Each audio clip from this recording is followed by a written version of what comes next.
രതിസുഖസാരമായി ദേവി നിന്നെ വാർത്തൊരാ ദൈവം കലകാരൻ കലകാരൻ കലകാരൻ പ്രിയേ നിൻ പ്രേമമെന്നിൽ തീർത്തൊരാ ദൈവം കലകാരൻ കലകാരൻ രതിസുഖസാരമായി ദേവി നിന്നെ വാർത്തൊരാ ദൈവം കലകാരൻ കലകാരൻ കലകാരൻ പ്രിയേ നിൻ പ്രേമമെന്നിൽ തീർത്തൊരാ ദൈവം കലകാരൻ കലകാരൻ കലകാരൻ. ഇന്ന് നമുക്ക് 3 കണ്ടസ്റ്റൻസ് ആണുള്ളത്. ഒരുപാട് വിശേഷങ്ങൾ അവർക്ക് പറയാനുണ്ടാവും. അപ്പോൾ നമുക്ക് മത്സരാർത്ഥികളെ പരിചയപ്പെടാം. ആദ്യം സുമേഷ്. സുമേഷ് ഒരു നല്ല പാട്ടുകാരനാണ്. മാത്രമല്ല നമ്മൾ യൂട്യൂബിലൊക്കെ കണ്ടു കാണും, എന്താണ് പലകയിൽ മൃദംഗമൊക്കെ വായിച്ചുകൊണ്ട് പാടുന്നതൊക്കെ. It's a fantastic singer. രണ്ടാമത് ശ്രീദേവി, മൂന്നാമത് റിൻസി. അപ്പം നിങ്ങളൊരു ഒറ്റ ചോദ്യം, അതിന് 3 ഓപ്ഷനുണ്ട്. ആ ഓപ്ഷൻസ് കേട്ടാൽ ഉടനെ അറിയാമെങ്കിൽ ബസറിലമർത്താം. ആദ്യം ബസറിലമർത്തുന്ന വ്യക്തിക്ക് എൻ്റെ കൂടെ പങ്കെടുക്കാം. ഓക്കെ, റെഡിയാണോ? മഴത്തുള്ളി കിലുക്കം എന്ന സിനിമയിൽ അന്ന ജോൺ എന്ന കഥാപാത്രം അവതരിപ്പിച്ചത് ആരാണ്? Options: A Sheela, B Navya Nair, C Sharada. അപ്പോൾ റിൻസിയാണ് ബസറമർത്തിയിരിക്കുന്നത്. ഉത്തരം ഏതാണ്? ശാരദ. ശാരദ ഉത്തരം ശരിയാണ്. കൺഗ്രാറ്റുലേഷൻസ്. നിങ്ങൾ സുമേഷും അതുപോലെ തന്നെ ശ്രീദേവിയും വിഷമിക്കണ്ട, വീണ്ടും നിങ്ങൾക്ക് പങ്കെടുക്കാനുള്ള ചാൻസ് കിട്ടുന്നതായിരിക്കും. ഏതായാലും റിൻസി, വെൽക്കം ടു മൈ ഹോട്ട്സ്. അപ്പൊ നമസ്കാരം റിൻസി. നമസ്കാരം. എവിടെ വീട്?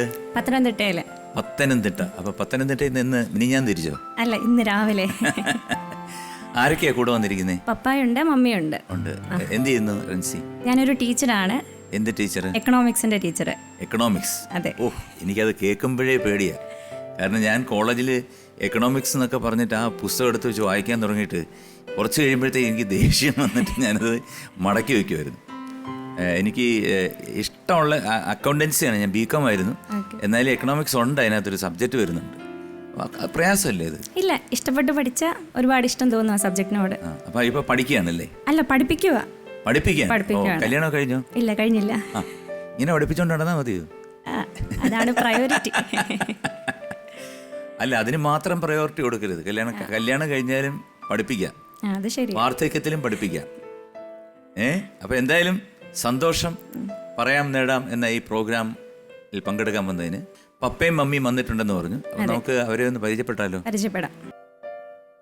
അപ്പൊ റിൻസി എന്താണെന്ന് വെച്ച് കഴിഞ്ഞാൽ ചോദിച്ചോളൂ, പപ്പയുടെ അടുത്ത് ചോദിച്ചോളൂ. കാരണം ഞാൻ തുടങ്ങാൻ പോവാണ്. പേടിയൊക്കെ ഒന്ന് മാറ്റാൻ വേണ്ടി ഒന്ന് സംസാരിക്കാം. അപ്പാ ഓക്കെ അല്ലേ? ഓക്കെ. മമ്മിയോടോ? ഓക്കെ ആണ്. ഓക്കെ ആണ്. ഈ സെഗ്മെന്റിൽ 5 ചോദ്യങ്ങളാണ്.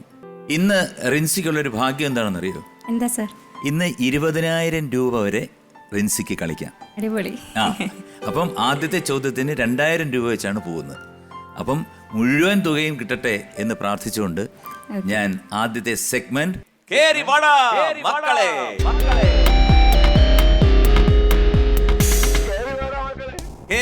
മക്കളെയിൽ ആദ്യത്തെ ചോദ്യം: മഴത്തുള്ളി കിലുക്കം എന്ന ചിത്രത്തിലെ ഗാനങ്ങൾ രചിച്ചിരിക്കുന്ന ആരാണ്?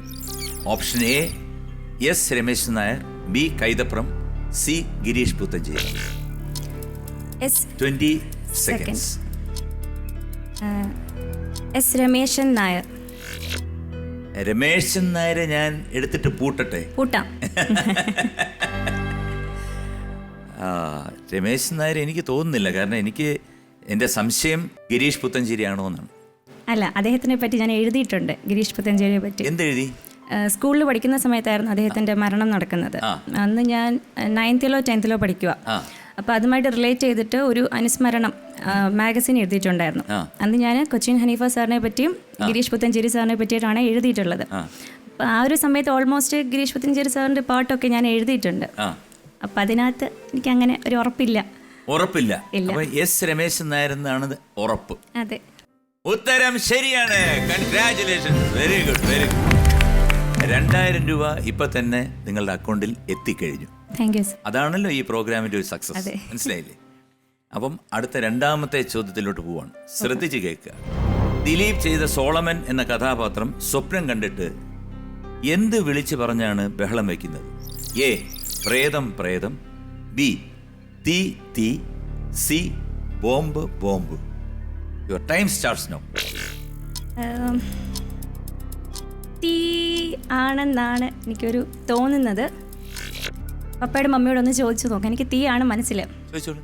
ഹലോ അപ്പാ, അമ്മേ, പറഞ്ഞോ. അറിയാമോ ആൻസർ? തീ ആണോ? അറിയില്ല. അപ്പായിക്ക് അറിയില്ല. എനിക്ക് അല്ല, ഞാൻ അങ്ങനെ മലയാളം പടം കാണാറില്ല. പിന്നെ ഏതാ, ഇംഗ്ലീഷ് ആണോ? അല്ലല്ല, ഞാൻ ഇവിടെ നിന്ന് പോയിട്ട് ഒരു 30-32 വർഷമായി. എവിടെ? ഞാൻ ഡൽഹിയിലായിരുന്നു. ഡൽഹിയിൽ മലയാളം പടം ഇല്ല, എനിക്ക് അവിടെ ചാൻസ് കുറവായിരുന്നത് കാണാൻ വേണ്ടി. ഞാൻ 78 കഴിഞ്ഞപ്പോൾ വലുതായിട്ട് മലയാളം പടം കാണാറില്ല. ഹിന്ദി കാണാറുണ്ടല്ലേ? ഹിന്ദി പടം കാണാറുണ്ട്. ആ, ഓക്കെ. നമുക്ക് തീയുടെ കൂടെ പോവാം. തീയുടെ കൂടെ പോവാം. അച്ഛൻ്റെ കൂടെ പോകണ്ടല്ലേ? വേണ്ട. ഓക്കെ. ഓക്കെ. ഓപ്ഷൻ ബി ആണ് പറഞ്ഞിരിക്കുന്നത്, തീ ആണ് പറഞ്ഞിരിക്കുന്നത്. അതെ. എന്തിനോടാണ് റിൻസ് കളിക്കുന്നത് അറിയാമല്ലോ? തീയോടാ കളിക്കുന്നത്. തീയോടാണ് കളിക്കുന്നത്. അതെ. പിന്നെ എന്തൊക്കെയാണ് ഹോബീസ്? ഹോബീസ് പാട്ട് കേൾക്കാൻ ഭയങ്കര ഇഷ്ടമാണ്. പാടും? പാടും. ശ്രമിക്കും. ശ്രമിക്കല്ല, പാടും. ബാത്റൂം സിംഗർ ആണ്. അല്ല, ബാത്റൂമിൽ വേണ്ട, നമുക്ക് ഇപ്പൊ പാടാം. ഇവിടെ പാടാം. ബാത്റൂമിൽ പാടിക്കഴിഞ്ഞാൽ ആരും കേൾക്കത്തില്ല. ഇവിടെ പാടിക്കഴിഞ്ഞാൽ ഈ ലോകമെമ്പാടുമുള്ള കലാസ്നേഹികൾ കേൾക്കും. അപ്പൊ റിൻസിയുടെ ഒരു പാട്ട് നമുക്ക് കേൾക്കാം. ഓക്കെ. അതിനകത്ത് ശ്രുതി ഒന്നും നോക്കരുതേ സർ. ശ്രുതി ഏതാണ് വേണ്ടെന്ന് പറഞ്ഞാൽ? അല്ല, ഒന്നും വേണ്ട, നോക്കരുതെന്നേ ഉള്ളൂ. ഏത് പാട്ടാണ്? വെയിൽ ചില്ല, സക്രിയ ഗർഭിണികളിനകത്ത്. വെയിൽ ചില്ല പൂക്കും നാളിൽ കളിത്തൊട്ടിലാടി കിളി നൊന്തു പാടിയ രാഗം രാരീരം രാരോ അത് മനമാകെ നിറഞ്ഞേ രാരീരാരോ ഈണമായി കിലും കിലും താളമായി കണ്ണേ നിന്നെ കാണാൻ എന്നതാരോ ഓരോ കടങ്കഥകളായി കാണാം പല മുഖങ്ങളായി തേടും മറുതീരം ദൂരെ ദൂരെ ഓരോ കടങ്കഥകളായി കാണാം പല മുഖങ്ങളായി തേടും മറുതീരം ദൂരെ ദൂരെ. ഒരു ജ്ഞാനസ്ഥയാണ്. അങ്ങനെ മോശമൊന്നുമല്ല പാട്ട്. Thank you. തിരക്കേടില്ല. കാരണം പിന്നെ ആൾക്കാർ കേൾക്കുമ്പം ബോറെന്നൊന്നും പറയത്തില്ല. നന്നായിട്ട് പഠിച്ചാൽ മുമ്പോട്ട് വരാൻ സാധിക്കുന്ന ഒരു വോയിസും ഒരു ടാലന്റും ഉണ്ട്. Thank you sir. ഓക്കെ. അപ്പൊ തീ തീ തീ തീ ഉള്ളിലെ തീയാ. ഉള്ളിലെ തീയാണ്. അതെ. ഞാൻ ആ ഉള്ളിലെ തീ കെടുത്തുകയാണ്. ഉത്തരം ശരിയാണ്. കൺഗ്രാറ്റുലേഷൻസ്. 4000 രൂപ സമ്മാനമായി ലഭിച്ചിരിക്കുകയാണ്. Very good. ഇപ്പൊ തന്നെ അക്കൗണ്ടിൽ എത്തിയിട്ടുണ്ട്. അതാണല്ലോ ഇതിന്റെ ഒരു ക്ലിക്ക്. ഞാൻ കൂടെ എടുത്തു പറയുന്നത് എന്താണെന്ന് അറിയോ? റിൻസിയുടെ എന്താണ് ഒരു പിന്നെ ധൈര്യം വരാനും ഒരു സന്തോഷത്തിനും കൂടി വേണ്ടിയിട്ടാണ്. തീർച്ചയായിട്ടും.